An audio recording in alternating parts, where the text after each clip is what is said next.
You're very welcome to the DSS vlog. We've slightly different episode this week. So usually I sit and have a chat about different concepts around sports science and coaching and everything. This week then we have an interview with Mark. So Mark, you may have read some of the blogs that Mark has put up over the last number of months around triathlons and podcast episode then recently with Ross Bennett around training for the triathlon. So Mark, you're very welcome onto the DSS vlog.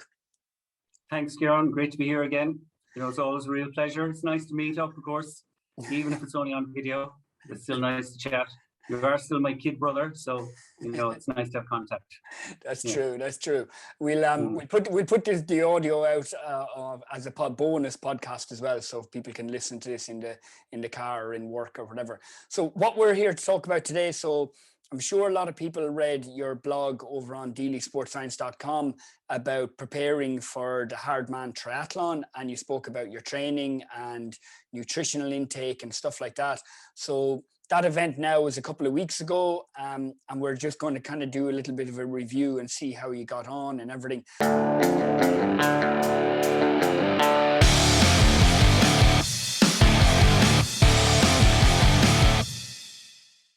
So you correct me if I'm wrong, but I'm going to correct you now. Firstly, Kieran, because I'm used to that.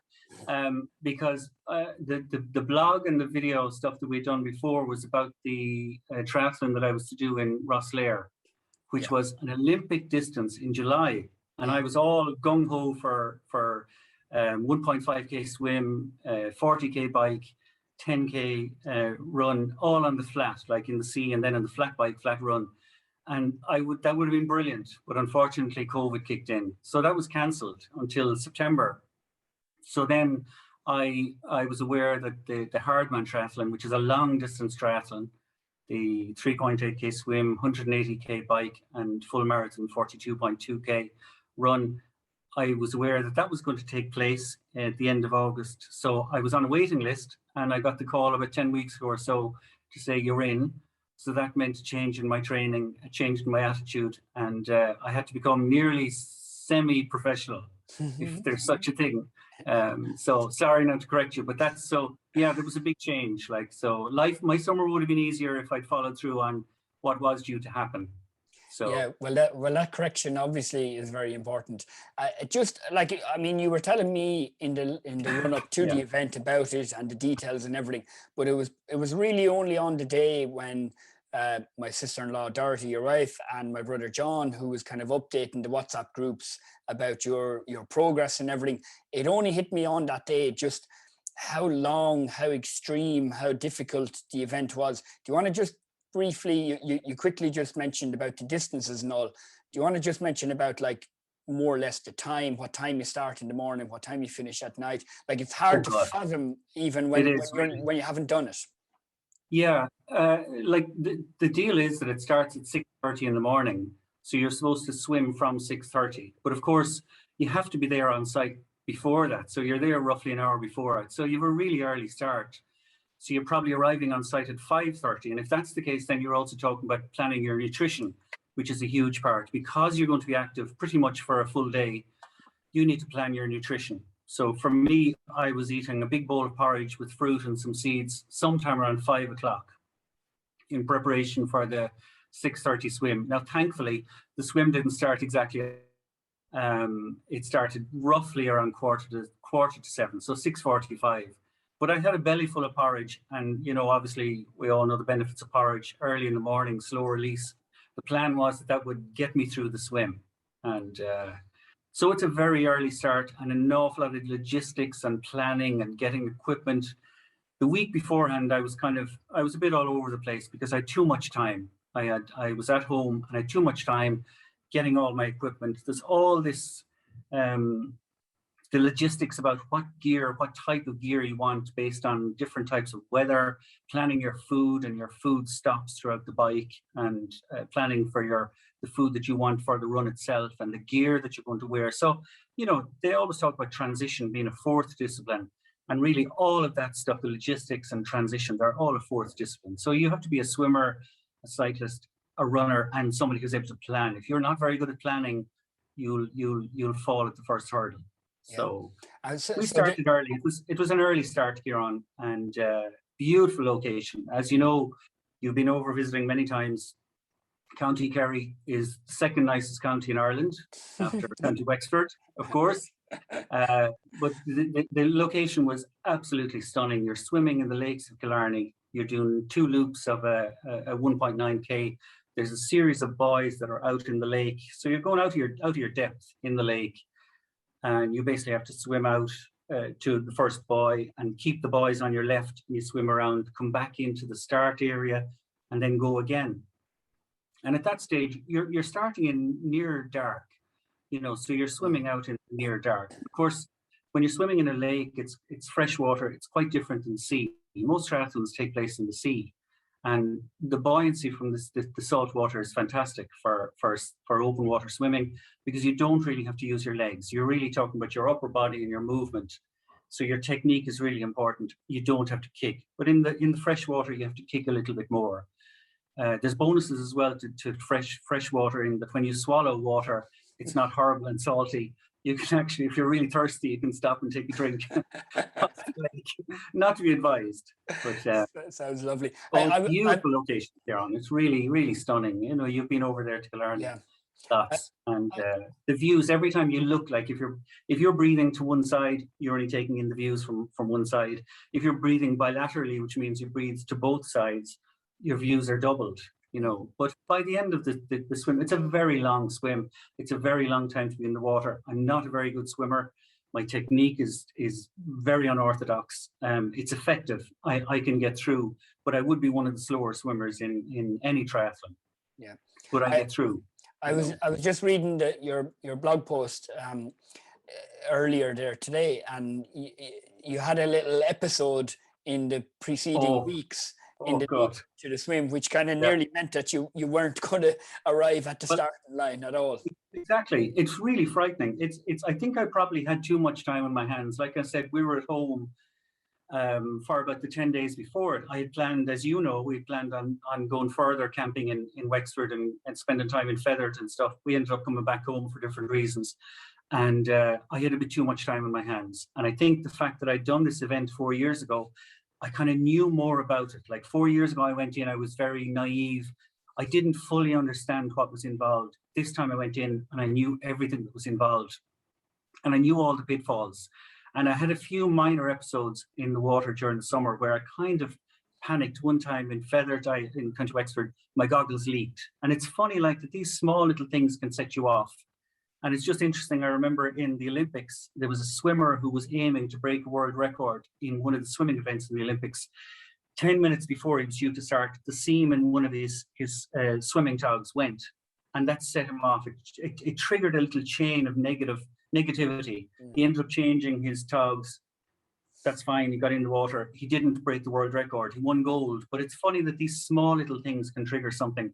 Yeah. For me, that time, the leak in the goggles, when salty water goes in your eyes, messes you up. Yeah. When I went to the lake 6 days before this triathlon, I was going out in the water, and it just was a bit of a shock that the fresh water, it was colder that day than I'd been used to in the open water in the sea. And it just triggered something, and I was able to swim a little bit, and then I stopped. And a couple of guys from the club that were with me, they just said, take your time, slow down. Don't try and be a hero. Don't try and keep up with the people that are really good. They're a different level. So they said, we'll stay with you for a while.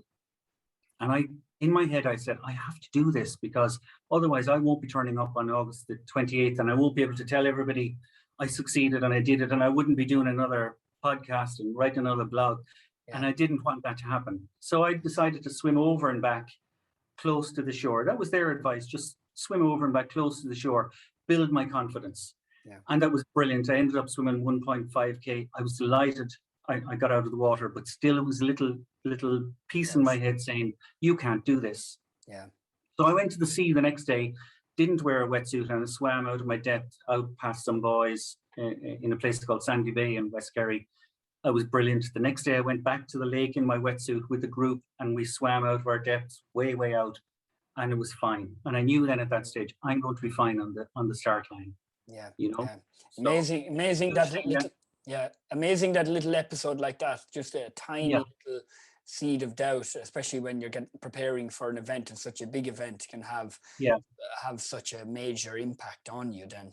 And I think when you read what I wrote, Kieran, and there's a lot of talk about the physical training and physical, but there's so much of this is what's going on in your head, what's going on in your mind, and do you have the strength?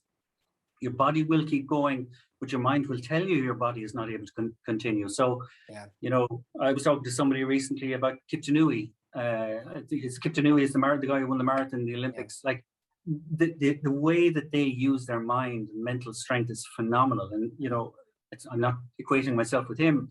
I'm just saying, if you can train your mind, you can achieve so much more than you think your body will allow you to achieve. Yeah, definitely. Well, especially an event like this, but all sports and all events, when you think about it. Absolutely. So in your blog, then you said that once you'd finished the swim, you thought, brilliant. That's the hard bit done. Now we're on to the easy bits, because I love running and cycling. Oh, I love cycling, and I go camping every year across the continent, and I bring my bike, and I've cycled across the Alps in so many countries, and I absolutely love it. And I think, cycling is for me. It'll be simple. It's only 180 kilometers around the Ring of Kerry. It consists of 3 major climbs, lots of hills up and down, bad road. At one stage, there's mountainy sheep coming out when I'm going up Moll's Gap. A lot of bad drivers who don't take care of cyclists on the road. The weather kicked in. Like, it was reasonably hazy and then became very hot. About halfway through, it got very hot. But the real challenge on the bike is you've just done you've just done your swim. You're tired. So what do you need if you're tired? You need your food. You need to boost yourself. So the planning for the cycling is a huge thing. And as you know, I said I preloaded food in my cycling jersey, and I had 4 different lunch boxes spread throughout the course so that I could get my food, because you want to get your food in on the bike so that you're not eating bigger foods when you're running. So I found that interesting, that the nutritional intake was your slow release, as in brown bread, good old-fashioned brown bread, and then also the very fast release as regards the carbohydrate gels and everything like that. And you had the support of your local triathlon club as well. My triathlon club are phenomenal, absolutely phenomenal. And I don't think I would have completed the event if the support of the club wasn't there. They're an amazing club. They've been there. I've been with them since the very start in 2009. And there's people volunteered and gave their time from the very start in the morning in the water, as support in the water, all the way through, like handing out lunch boxes to people like me, to my club. And I'm sure they give it out to other people on the bike. So they manned those stations and waited for me and the other club members they had everything labeled, and they handed it out, and they're always there. Do you need anything? What do you need? They had a stock supply of stuff in the back of their cars. So I have my sandwiches, brown bread, pastrami. Did you make them yourself? No, I made them all myself, Kieran. The night before I sat down, I made them all. Brown bread, pastrami, spinach, peri sauce. Good. Then I had my gels and my energy bars, and I had bananas and like nuts and all the water and stuff like that. And it's just a question of making sure that you eat, because if you don't, like the word they use, the bonk, you face the bonk and then you're gone. And that means you don't finish. And I was terrified of that. That's something that goes through every athlete, whatever distance they're doing, I actually won't be able to finish. So I had it in my head, have to keep regularly stuffing myself. So it's quite difficult when you're cycling on the windy roads in rural Kerry, with sheep about to jump out onto the road and cars passing by. On one hand, you're trying to keep your hand on the handlebar, and the other, you're trying to manage a sandwich, take it out of a bag from behind you, or and then eat it. And at the same time, make sure you don't get too dry in your mouth, so you're keeping your hydration going as well. You have to. You're burning thousands of calories. I don't know, was it 8, 10, or 12,000 calories? You're talking about a massive amount of calories. My watch faded actually, so I never got the true figure. But you're managing that all throughout the day. I mean, and that's the thing about the event, is that, like you said, you started close to 5:30, and then it goes on to nighttime, where I remember, getting updates throughout the day, and it's like, wow, those athletes, the participants are still going. It's incredible. Still going. These long endurance events. Yeah. Now, you know, there are people. There's no professionals turned up the other day, but there's people who take it very professionally and would train accordingly. Would be phenomenally talented, and you only have to look at them. They look like athletes. There isn't much flesh on them, and they're the kind of people who get cold in the winter. At least I don't get cold in the winter time. It's not that I'm overweight, but I look like a normal person who's active, as opposed to somebody who's really taken it very seriously. Those people finished a long time before me. They still have to manage their nutrition because, like, sadly, there was quite a few people didn't finish that day, and it was a mixture of. I'm sure some people had crashes on the bike.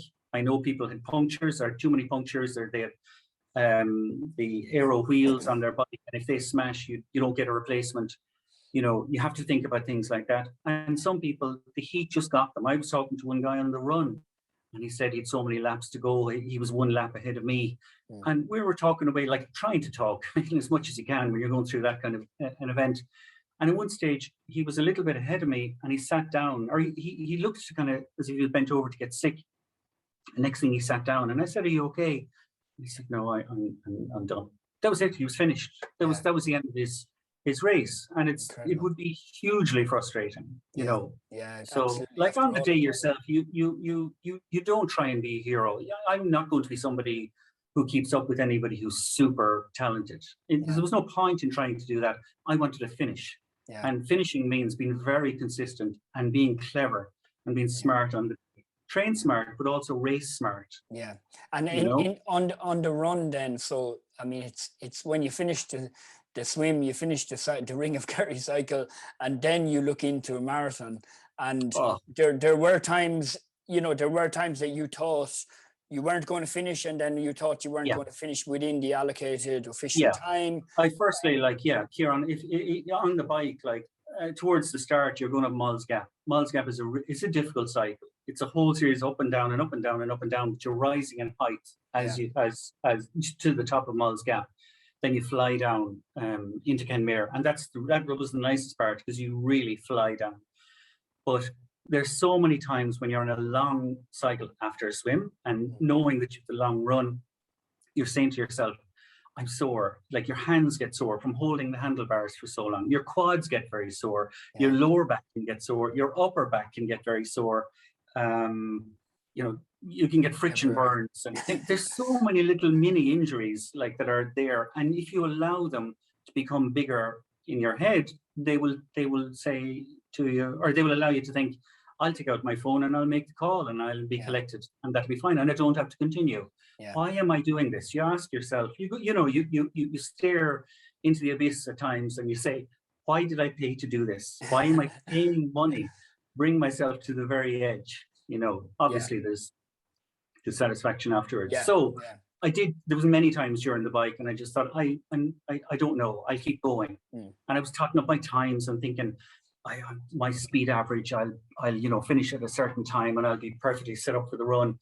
And actually, I was really looking forward to the run because I'd done a huge amount of running training this year, and I'd done a huge amount on the Dingle Way, which involves, as you know, an awful lot of hills. So I built up a huge amount of strength. I'd done all the S&C classes. Like I delivered S&C classes as part of Deely Sports Science, just thanks to my sponsor, Deely Sports Science.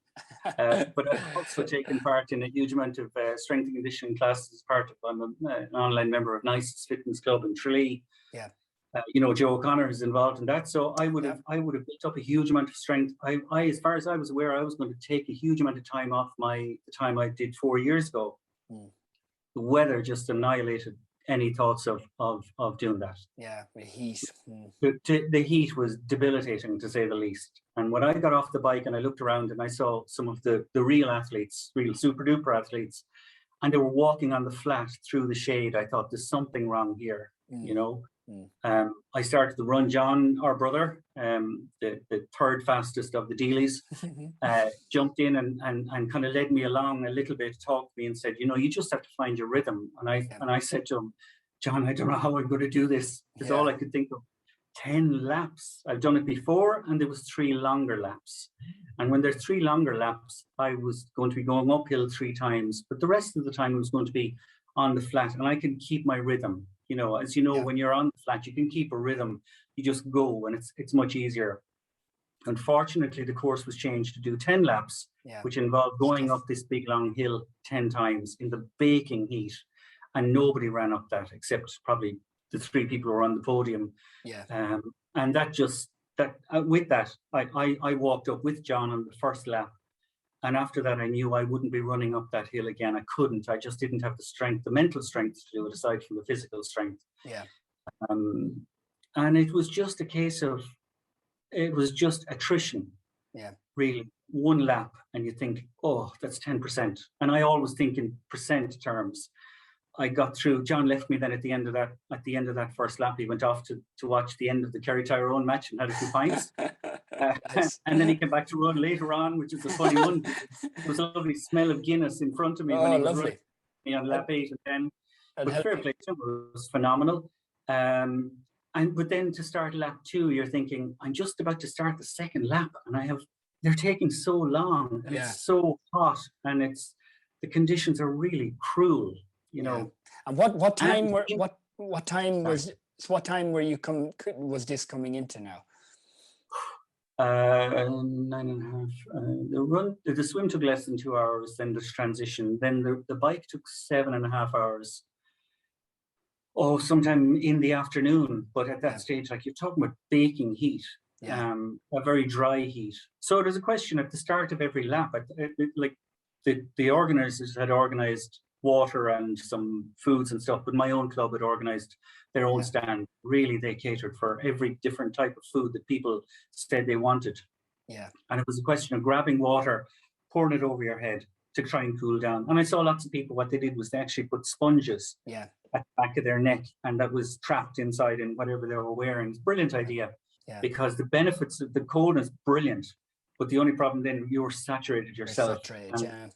To my cost later on, I realized that I ended up with terrible friction burns between my legs because my shorts ended up really wet. And for a few days after the event, I wasn't able to walk right. I was more like John Wayne than anybody else. But no, it was just to go back to the run. It was just a question of do a lap, get your nutrition, whether it's a gel. I use gels. Every second lap, I used a gel because you can't take too much of them. Your stomach will get upset. And that's not good. And then continue on more and more and more. And then I had this mathematical thing in my head that once I started lap 3, I had a third done. Now, don't ask me how. I work with a colleague who she has some bizarre way of counting down to Christmas holidays. So it wasn't, of course, the case. Start of lap 3, you have a third done. So the question was lap, lap, lap, and talk to people. Other people were on the course and they were ahead of me, and that was fine. Some people were roughly the same as me, and you're just sharing how far are you gone, and look, we'll get through this.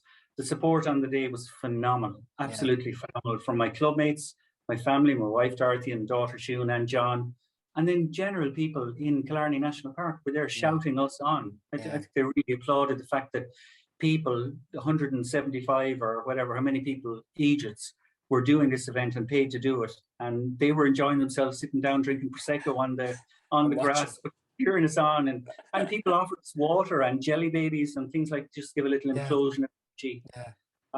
It was amazing, but it started. I once I hit halfway through, I suppose in my head I was afraid of not making the cutoff, and Alan, the organizer, had it on his website and stuff. 15 hours, that's the cutoff point, and. It's quite strict. On a day like that, there are going to be people outside of it. And I did finish outside of it, but not by much. But it was in my head as to whether I'd be allowed to be a finisher or not. And, you want the plaudits of being a finisher. I could have finished myself in the dark, but it wouldn't have been the same, Yeah, of course. So it was just a question, Jesus, Kieran, it was just a question of get through. I ended up with I got a cramp in my left calf. I never had a cramp in my life. I didn't know what it was, the pain, and I was given salt tablets. And then when somebody from the club had this gun massager, she said, "Look, I'll do this," and it was against my calves. Brilliant, made a huge difference. I ended up with a bruise in under my right foot, blisters, quads were really sore, back was sore, chafing and all that kind of stuff. But if you just want to get through, you just want to get through, and you just say, I'm going to get through, and I'm going to get through, and you draw on your reserves, and you have different motivations. I probably mentioned, like, where do you get your motivation to finish? How do you you'd generate. Physically, I could continue. I knew that in my head, but mentally I had to force myself to accept that I would finish and I would do anything possible to finish. Yeah, you know? I don't like the idea of walking. That kind of stuck in my throat a little bit. I wasn't really comfortable with it, but I had to do it on the day. You know, if I hadn't been as strong facing into it, I probably would have found it really difficult. But I did prepare quite well all winter. I mean, this is something you do. I don't know, I've been training for 12 months, you know, at a consistent level, not specifically on a plan the 6 months before it or even 3 months before it, but, you know, I keep a good level of fitness and I've done loads of events in my life over you know, these kind of events, and I've never bailed on any of them. And that's the kind of thing that gets you through. And then we all have different motivations to kind of continue in different tactics. Tell us then briefly just about the end of the race, like coming to the last lap and the finishing, and what time was it as well? Oh, third last lap, John joined me. He smelled a Guinness as he ran ahead of me. But it was brilliant. It's great to have company. It was getting dark. I had a head torch because you're supposed to have a head torch, and you know, a proper head torch. It's just lights up where you're running. I knew the course obviously intimately at that stage. Got onto the second last lap. I had heard that I was outside the time limit, so I kind of sped up if it's possible. I'm not sure if it's really possible, but I like to think that I did. Then for the last lap, I had heard that I would be okay because there was a few people and Alan was going to keep it open. So I like to think that I ran faster. I had Dorothy and Shun and I had John again for that last lap. And it was lovely to have the company, even though I wasn't really great company myself. I was very cranky at that stage. And continued on. It was dark, pitch dark at that stage. And from a distance away, then I could see the organisers. They could see my torch, so they knew this guy's coming in. They knew my name. So I like to think that I'm, as one stage was as fast as Usain Bolt. So I used my Bolt-like speed to finish. And actually, I was quite fresh, if truth be told, because I'd been consistent all the way along, and I felt strong, really. I finished quite fast over the line, and it was brilliant. There was a huge crowd there. A lot of my club mates were there and some other people there as well. They had an MC to announce who I was and blah, blah, blah. The organizer then takes off your microchip that's on your ankle, and he put the medal over my neck, and it was brilliant. You know, you know, it's not a case of you finish and all of a sudden there's a massive emotion. For some people it is. For me, I just thought, I've done it. I'm really satisfied, an inner satisfaction, you know, very strong. And I just straight away thanked all the people that were there because they had been support that helped me. And you get it's a bizarre thing. There's a wave of emotions. Like, you know, some people do break down. Somebody finished after me and she broke down straight away. It was just overwhelming. I suppose I'd done it before, and I kind of like to think that I managed myself very well on the day, so it didn't hit like that on me. I just was handed a cold can of lager, and I really enjoyed that. I bet, and that was your the finishing was your Croke Park moment. That was my Croke Park moment, and I suppose it was like the bottle of champagne that somebody gets at the end of winning the Tour de France or a stage France or you know, Formula One, whatever. But phenomenal. But you get very cold very quickly, you know. And then I realized I'm actually quite sore in a lot of places. I'd say, you know, it's like your adrenaline, your speed, your focus kind of covers up all those little mini injuries. They become more amplified then just as you finish in the immediate short term. So I got very cold, and we figured out, look, let's get back to the camper and get warm and get food. And it was great. And so we you know, John joined myself and Dorothy and Shun, and it was brilliant. We had our food, it was pre-prepared, and we had a few drinks and stayed up for a few hours and just chatted, you know, and it was lovely to kind of just chat through different things about the day. And then you deviate onto something else because it can't be just about the activity you've done. So we got up early the next morning, felt fresh actually, muscle soreness and a few bits and pieces, but physically, you know, overall felt fresh. And it was brilliant. And at that stage, you know, the satisfaction is still there, and you're kind of riding the wave of positivity. And you know, I mean, as I crossed the line, I said, I'm done. I'm never doing any long distance triathlon again. And the next day, I was thinking, yeah, I'm never doing any long distance triathlon again. What's Day next? 2, still a little bit sore. Day 3, my body was perfect, absolutely perfect. And I was thinking, next year. You'll do it next year. Watch this space. Now, I might be divorced and whatever. That's it. But you still do the Hardman. I could still do the Hardman, Kieran, because I want that. I want to do that, and I want to break the time and blah blah blah. But it's funny, it's always the same. I'd say ask anybody who ran that day, that probably, or took part that day, probably said, not doing it again. Nothing to prove. If you've done it once, or some people there probably did it twice, or done it twice. I'm sure there's people there have done it 5, 6, 7, 8 times. Nothing to prove. Like, what do you need to prove? Like, what's your motivation to do this again? And so I don't know. I mean, you come away at some stage within a few days, euphoria kind of is there, and you're thinking, Jesus, I could do it next year, and I'm going to change my life. I'm going to train really seriously, my nutrition. I'm going to get expert analysis on my swim stroke. I'm going to join a cycling club, going to join a running club, and I'm going to do all these multiple sessions, going to hire a personal coach, blah, blah, blah. And I'm going to break this fabled 10-hour record or whatever it is, you know. Most of us are just real people with real lives, and we're trying to be fit. And we do it because we love a challenge. And I suppose I'm not getting any younger. I'm lucky, touch wood, that at my age I don't have any bad injuries. I've nothing. I'm not carrying anything. But I do know, and I hand on heart, I can say this, that anybody taking part in these activities, you're only an injury away from finishing. You know, not being able to continue an event, or not being able to train, or not being able to take part in anything again. You know, I've had surgery on my knee, ACL repair, and I do know a little twinge, and all of a sudden that could be the end of it. You know, so I will continue doing my own thing. Not sure what I'll do yet. I have it in my head that I want to join a cycling club, because I want to become a better cyclist. You know, and see how that goes. See how that goes. But it's a part of my life, as you know.